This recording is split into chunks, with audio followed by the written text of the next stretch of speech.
Resistance training, nutrition, and cardio are the three primary modalities we use to enhance body composition, performance, and health. Each component is important, but they all play slightly different roles. In this video, we will cover what each component specifically accomplishes for the outcomes we are trying to achieve. First, let's explore the roles of resistance training. Resistance training has three primary roles: to enhance strength performance, for muscle building purposes, and to improve general health. The first role of resistance training is for strength gains. In most cases, strength usually refers to the maximum load that can be lifted for one rep in a barbell lift, such as a squat or bench press. However, it can also refer to other tasks, such as performing as many pull-ups as possible within 1 minute, for example. So we need to specify the exercise, number of reps, and technique rules that are permitted in the strength test. In any case, resistance training is going to be the primary way that strength is developed. In terms of how to best train for strength, it follows the principle of specificity. In other words, the more similar your training is to the competition exercise, the more transfer it will have to that specific task. So if you want to be able to bench press the heaviest load possible for a 1 rep max, then you would want to perform heavy bench press training. If you want to be able to improve the maximum number of push-ups you can perform without stopping, then you would want to include high rep push-up training.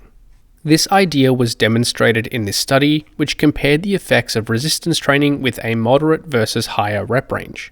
18 men with an average of 3 years resistance training experience performed the following lifting routine 3 times per week for 8 weeks. Half the subjects performed each exercise in the 8 to 12 rep range, while the other half trained in the 25 to 35 rep range. After 8 weeks, 1RM squat and bench press increased to a greater magnitude in the moderate rep group. However, the high rep group saw greater gains in bench press maximum reps to failure at 50% 1RM. And the other primary role that resistance training can play is for hypertrophy. Lifting is what stimulates muscle growth in the first place. This stimulus causes a disruption to biological homeostasis. The system then adapts to this stimulus and supercompensates to a greater than baseline level. And over time, if effective training is consistently performed, long-term muscle growth can be achieved. It is possible for other factors to influence the magnitude of muscle growth achieved via resistance training, but they aren't going to stimulate growth in the first place. For example, this study compared the effects of protein supplementation with or without resistance training on muscle growth. 208 older adults were assigned to different supplementation and resistance training conditions for 1 year. One group consumed a 20-gram whey protein supplement per day, another group consumed protein in addition to a home-based resistance training program, and the last group consumed protein in addition to a supervised gym-based resistance training program. After 1 year, the protein-only group saw a slight decrease in lean mass, whereas the groups who performed resistance training saw a small increase in lean mass, with the gym-based training producing superior gains. So, what is the best way to train for muscle growth?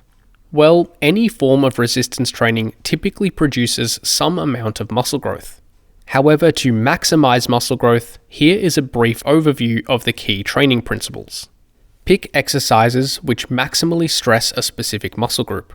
Train the muscles you want to maximize growth for with at least 10 total sets per week. Take each set close to failure, and train anywhere within the approximate 5 to 20 rep range. And lastly, resistance training can be beneficial for health and longevity. Low to moderate amounts of resistance training seem to be beneficial for long-term health. However, it is unclear whether high volumes of lifting are further beneficial. This meta-analysis aimed to establish the relationship between resistance training and mortality risk. It was found that overall, performing resistance training reduced all-cause mortality risk by 15%, reduced cardiovascular disease mortality risk by 19%, and reduced cancer mortality risk by 14%, compared with not performing resistance training at all. However, there didn't seem to be a linear relationship. Low to moderate total weekly durations of resistance training were associated with a reduced all-cause mortality risk, but high amounts of resistance training seem to increase mortality risk. So it seems that even low doses of resistance training can be beneficial for long-term health.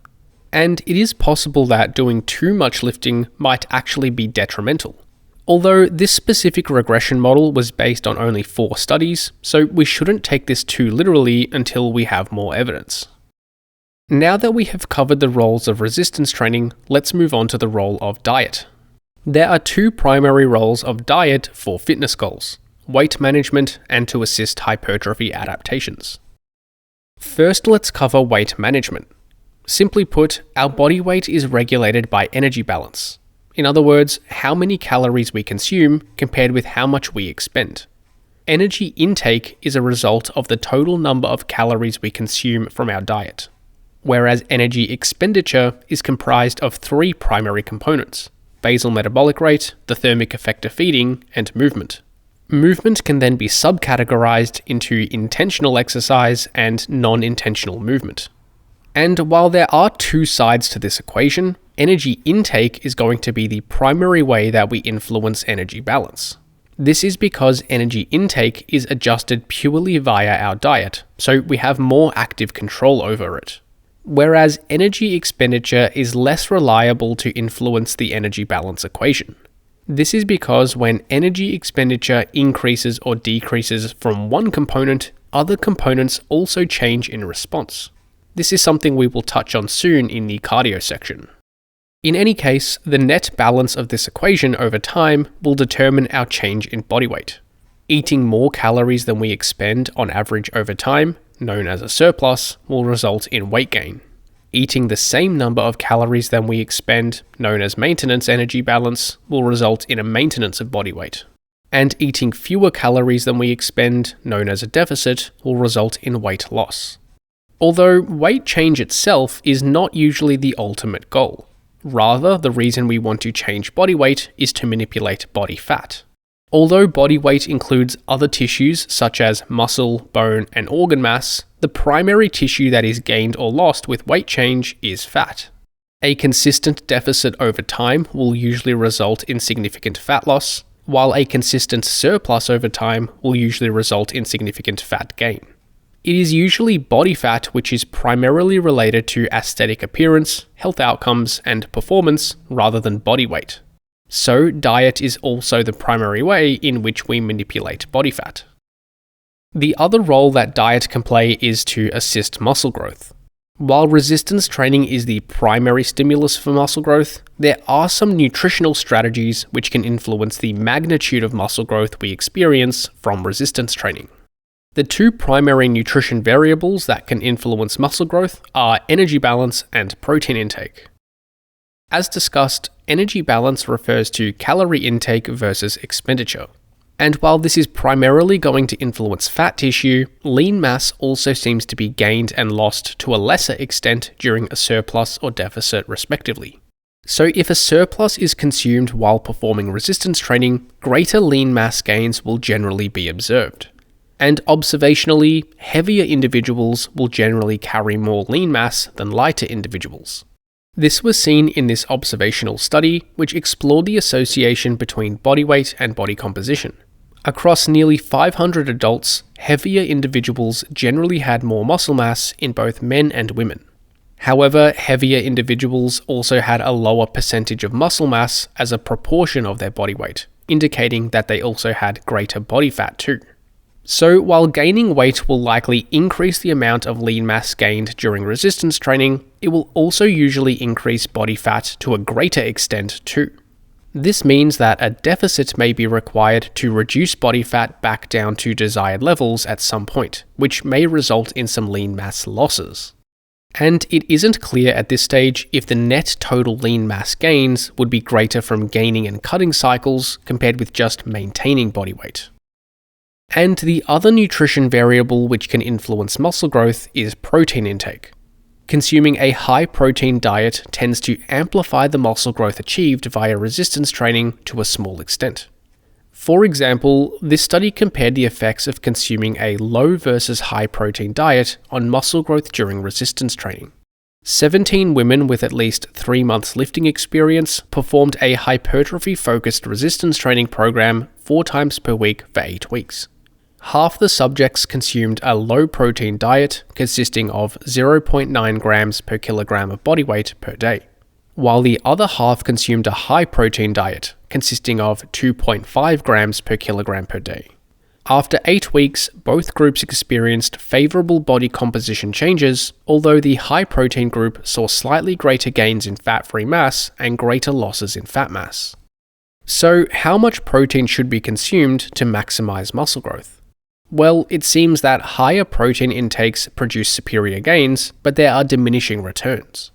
And at some point, the cost, effort, and personal preference of consuming more protein may not be worth the marginal additional benefits. This meta-analysis aimed to assess the influence of protein supplementation on muscle growth via resistance training. It was found that protein supplementation was beneficial for muscle growth when total daily intake was less than around 1.6 grams per kilogram of body weight per day. However, when total daily protein intake was greater than this, additional protein supplementation had minimal additional benefit. So, the relationship between protein intake and muscle growth via resistance training may hypothetically look something like this. More protein promotes greater muscle growth, but there is less additional benefit with higher intakes. And the point at which significant diminishing returns start to exist seems to be when consuming more than around 1.5 grams per kilogram of body weight per day.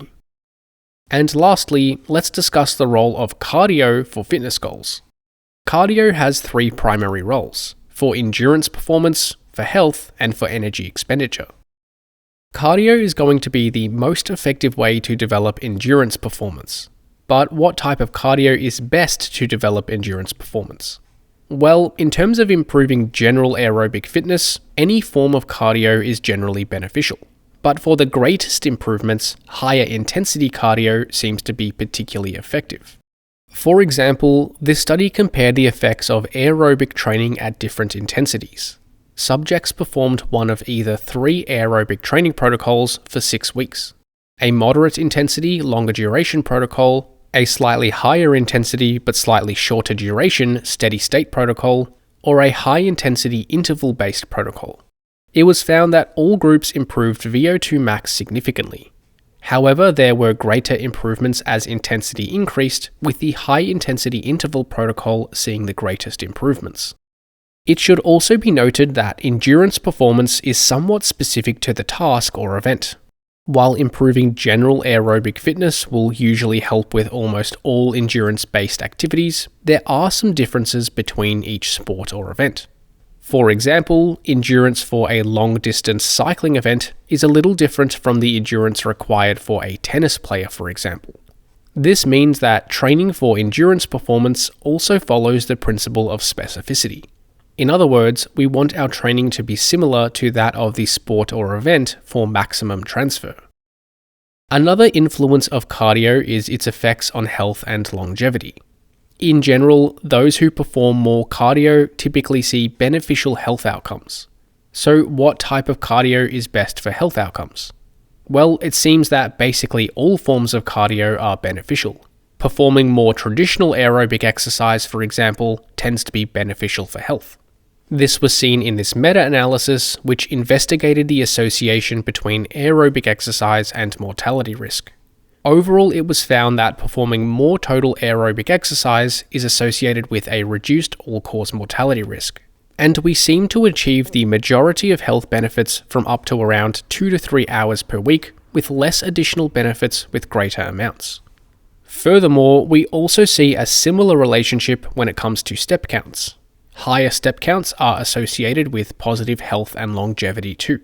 This meta-analysis explored the association between daily step counts and mortality risk. Similar to aerobic exercise, doing more steps per day decreases all-cause mortality risk. And the majority of benefits seem to be achieved by reaching around 10,000 steps per day, with small additional benefits experienced when increasing step counts beyond this. And the third role of cardio is for energy expenditure purposes. As discussed, body weight change is a result of our long-term energy balance state.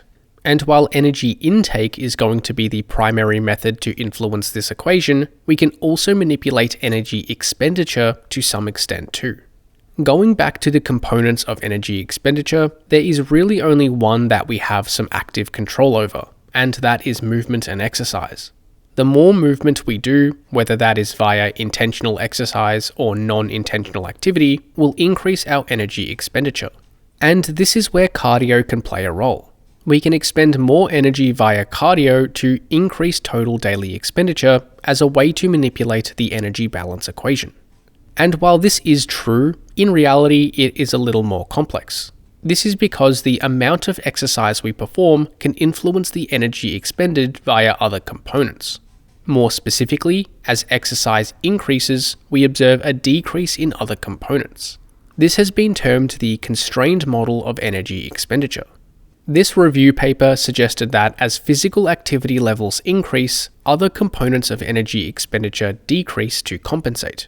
And as more activity is performed, the magnitude of compensation increases. So our net total daily energy expenditure may be less than we might predict. So in terms of weight loss, cardio can certainly help, but it probably isn't as effective as traditionally thought. Rather, diet should be the primary method of inducing a calorie deficit rather than exercise. And this seems to line up with what we observe in practice. For example, this study compared the effects of exercise, diet, or both on weight loss. 439 overweight or obese women were assigned to either one of 3 interventions for 1 year. One group performed 45 minutes of aerobic exercise 5 times per week. The second group worked with a dietitian with the aim to lose 10% of their initial body weight. And the third group implemented both the diet and exercise protocols. After 1 year, all groups lost weight on average. The exercise group lost around 2% of their initial body weight. The diet group lost around 9%, and the diet and exercise group lost the most, around 11%. Let's now summarize what we have discussed and establish some practical recommendations. Resistance training has 3 primary roles. Lifting is going to be the primary method for improving strength. Max strength is best achieved by training with heavy loads with the competition lifts, while strength endurance may be better developed with higher rep training. Lifting is also going to be the primary stimulus for muscle growth. Muscle growth is best achieved by training close to failure with moderate rep ranges with high total weekly volumes. Furthermore, resistance training is also generally beneficial for health and longevity. Low levels of resistance training are consistently associated with improved health outcomes, but very high levels of lifting may not be as beneficial. When it comes to diet, there are 2 primary roles it plays. First is for the purposes of weight management.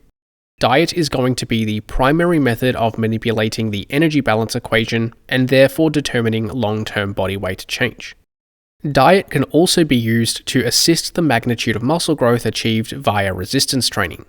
A high protein intake and a calorie surplus are generally going to enhance the amount of growth achieved from lifting. And finally, cardio has 3 primary roles. First is for the development of endurance performance. Any form of cardio can be beneficial to develop general aerobic fitness. But for maximum transfer to sport performance, you want to train in a similar manner to that of the specific sport or event. Second is for health benefits. High amounts of cardio in all forms, whether it be traditional aerobic training or simply accumulating a higher daily step count, are associated with improved health outcomes. And the last role of cardio is for the purposes of energy expenditure.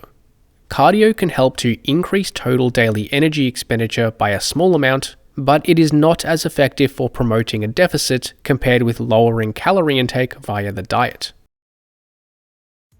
Thanks for watching, and hopefully you got something out of this video. Check out flowhighperformance.com for online coaching, training templates, ebooks, and more.